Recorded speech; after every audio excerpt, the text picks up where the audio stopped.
تھے. جب میں لاہور پڑھتا تھا تو وہ ہمارا آئیڈیل ہوتا تھا. وہ نشے کر کر کر ٹوائلٹ میں مر گیا. جس دن وہ مرا تھا کتنی لڑکیاں خودکشی کر گئی تھی اس کے پیچھے, اور وہ تھکی ہوئی زندگی برباد کر گیا اپنے آپ کو, نشوں میں تباہ کر گیا اپنے آپ کو. کہ جب انسان اللہ سے ٹوٹتا ہے, مرد ہو یا عورت, لڑکا ہو یا لڑکی, پڑھا ہو ان پڑھ ہو, جب وہ اللہ سے ٹوٹتا ہے, جب اللہ کے نبی سے ٹوٹتا ہے, تو کٹی پتنگ کی کوئی منزل ہوتی ہے؟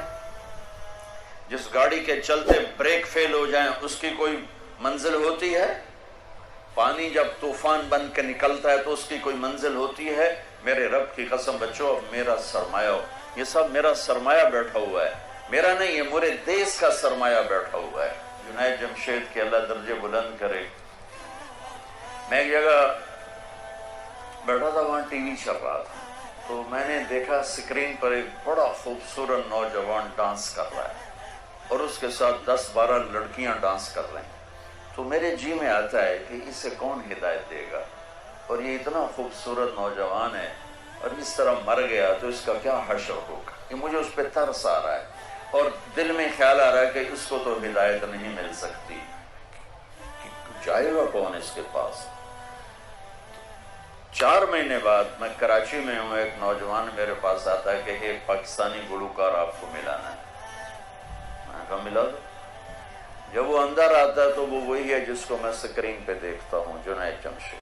اس وقت 97 جتنا نام جنید نے میوزک میں کمایا ہے کسی نے نہیں کمایا. جتنا پیسہ, جتنا نام, جتنا فیم, جتنے لوگ محبت نسل میں کسی نے نہیں. تو میں نے پوچھا آپ کا نام کیا ہے؟ میرا نام جنید سے تعلق ہے. میں نے کہا آپ گاتے ہیں بجاتے ہیں؟ کہنے لگا کہ میں گاتا ہوں, دل دل پاکستان میں نے گایا ہے. اچھا. میں نے اس سے بات شروع کی, مجھے نہیں پتا میں نے کیا بات کی. تو وہ نا پہلے یوں منہ چھپا کے بیٹھا تھا, پھر اس نے یوں کپڑا ہٹا دیا اور ایسے کر کے میری سنتا رہا. پھر مجھ سے کہنے لگا ایک سوال کروں؟ کیا کروں؟ کہا ایک پاکستانی نوجوان جو خواب دیکھتا ہے کبھی ایسا ہوتا کہ ایسا ہوتا, اور جس گلیمر کو وہ خوابوں میں دیکھتا ہے وہ مجھے فزیکلی میرے پاس موجود ہے.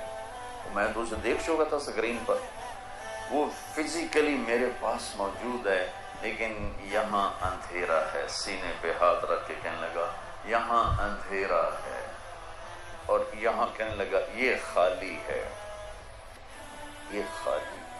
ایسا کیوں ہے؟ میری تو ہر خواہش پوری ہے, پھر یہ کیوں ہے, یہ اندھیرا کیوں ہے؟ مجھے لگتا ہے میں وہ کشتی ہوں جس کے لیے کوئی ساحل کوئی نہیں.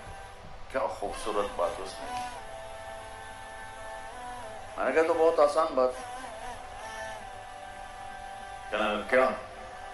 میں نے کہا تمہیں درد ہو رہا ہے اس گھٹنے میں, تم میڈیسن لگا رہے ہو ٹیوب اس گھٹنے پر, یہاں درد نہیں, دوا لگانے کا فائدہ کوئی نہیں.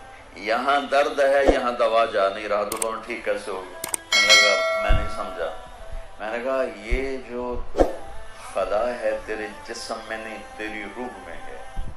روح کو لڑکی کا نہیں پتا, روح کو میوزک کا نہیں پتا, روح کو شراب کا نہیں پتا, نشے کا نہیں پتا.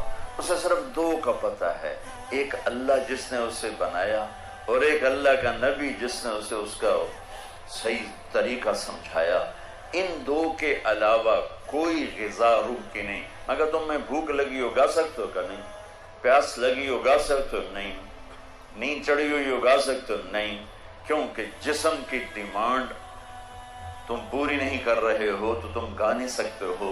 ایسے ہی روح میں ایک فریاد اٹھتی ہے جب اسے آپ اللہ کا تعلق نہیں دیتے, جب آپ نماز نہیں پڑھتے, جب آپ سچ نہیں بولتے, جب آپ حرام سے نہیں بچتے, جب آپ جھوٹ سے نہیں بچتے, جب آپ نافرمانی سے نہیں بچتے, جب آپ نشوں سے نہیں بچتے ہو, تو پھر اس کے اندر ایک فریاد پیدا ہوتی ہے, ایک پکار پیدا ہوتی ہے.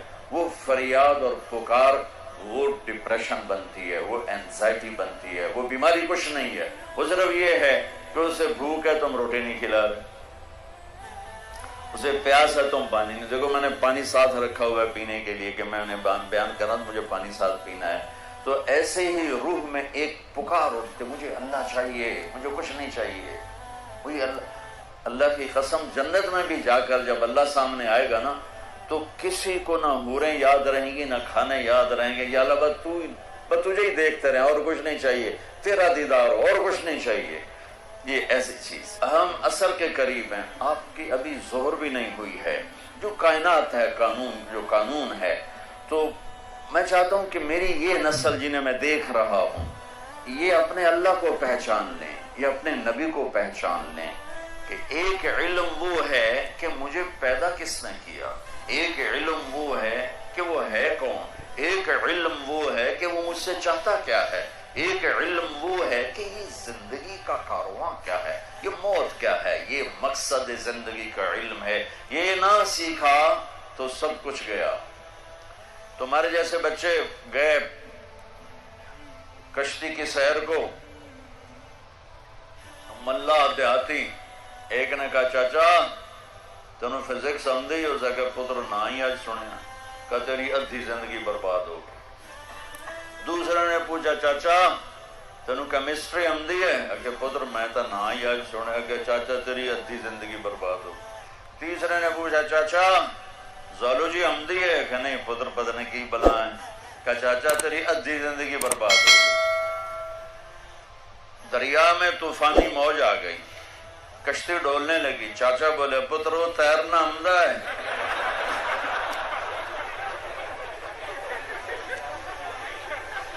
پترو تیرنا آمدہ ہے, کہ چاچا کوئی نہیں ہے, کہ میری ادھی گئی توڑی ساری گئی. تو بچوں تم کامسٹ کی ڈگریاں لے لو یا ہارورڈ کی لے لو یا کیمبرج کی لے لو, آکسفورڈ کی لے لو, اگر اللہ کو نہیں جانا تو اللہ کی قسم ساری زندگی برباد ہو گئی. اللہ کی قسم برباد ہو گئی. کبھی وہ شخص نہ دنیا کا سکون دیکھ سکتا ہے اور آخرت کا تو کیسے دیکھے گا جس نے اللہ کو نہ پہچانا. اس لیے ہمارے اندر ایک علم موجود ہے قرآن, جس علم کو چیلنج نہیں کیا جا سکا. آج تک میرے رب کا قرآن چیلنج کر رہا ہے, فاتو بصورت من مثلہ, لاؤ اس جیسی ایک سطر لکھ دو, ایک سورت لکھ دو, ایک لفظ دیکھ دو. ساری دنیا میں آج عربی پر پی ایچ ڈی ہو رہی ہے, ریسرچ ہو رہی ہے, کیا کیا تہ تک چلے گئے ہیں, لیکن قرآن کی ایک سطر نہیں کوئی لکھ سکا کہ یہ میرے رب کا وہ کلام ہے جو اس کی زبان سے نکلا ہے اور میرے نبی کے دل پر اترا ہے. انہ لتنزیل رب العالمین, یہ رب العالمین کا کلام ہے. نزل بہ الروح الامین, اسے جبریل لایا ہے, علی قلبک, میرے نبی کے دل پر لایا ہے, لتکون من المنذرین, تاکہ میرا نبی ہمیں سنائے کہ زندگی